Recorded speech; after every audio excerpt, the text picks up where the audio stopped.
दोस्तों, जैसे ही सोनम रघुवंशी और उसके साथी पकड़े जाते हैं, फिर तरह तरह की बातें खुलकर सामने आती हैं।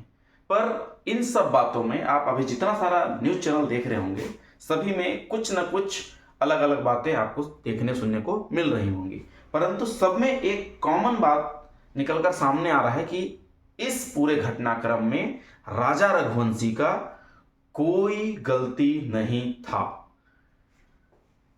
अगर राजा रघुवंशी की कोई गलती नहीं थी, फिर भी उसकी मृत्यु होती है, तो इससे एक बात तो समझ आती है कि अभी का जो समाज चल रहा है, अभी का जो शादीशुदा जीवन चल रहा है, वो कितना खतरे में है। मैं आज उन तमाम लड़कों से बात करने आया हूं जो लड़के शादी का उम्मीद लगाए बैठे हैं, या फिर शादी अपने घर के मर्जी से करना चाहते हैं, या लड़की देखने जाते हैं। प्रायः जब भी हमारा समाज ऐसा है कि जब भी हम लड़की देखने जाते हैं तो एक बात कॉमन पूछी जाती है कि आपकी रुचि क्या है, और आप खाना बना लेती हैं कि नहीं वगैरह, आप गाना गा लेती हैं कि नहीं वगैरह। लेकिन एक बात पूछना हम भूल जाते हैं, जिसके बारे में आज मैं उन लड़कों से चर्चा करने वाला हूं।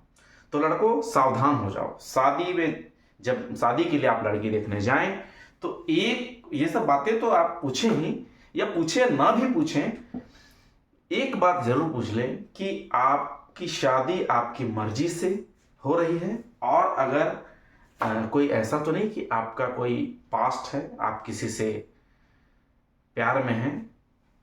अगर ऐसा कोई भी बात है, तो अगर आपके घर वाले प्रेशर कर रहे हो, तो मैं खुद बोल रहा हूं कि मैं आपके घर में बोल दूंगा मुझे लड़की पसंद नहीं है। क्यों?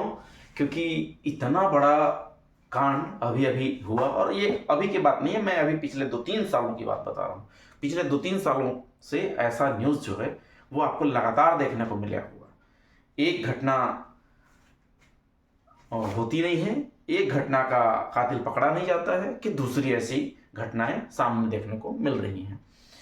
और मैं लड़कों के साथ साथ उन पेरेंट्स से, उन माता पिता से भी बात करना चाहता हूं जो जब संभलना रहता है अपने बच्चों को तब तो ध्यान नहीं देते हैं, और जब शादी की बात आती है तो जैसे तैसे करके दबाव दे करके उनकी शादी कर दी जाती है। उन बच्चों के मन में क्या चल रहा है ये बिना जाने उनकी शादी कर दी जाती है, जिसके कारण आज इतना बड़ा घटना जो है वो कि हो गया है।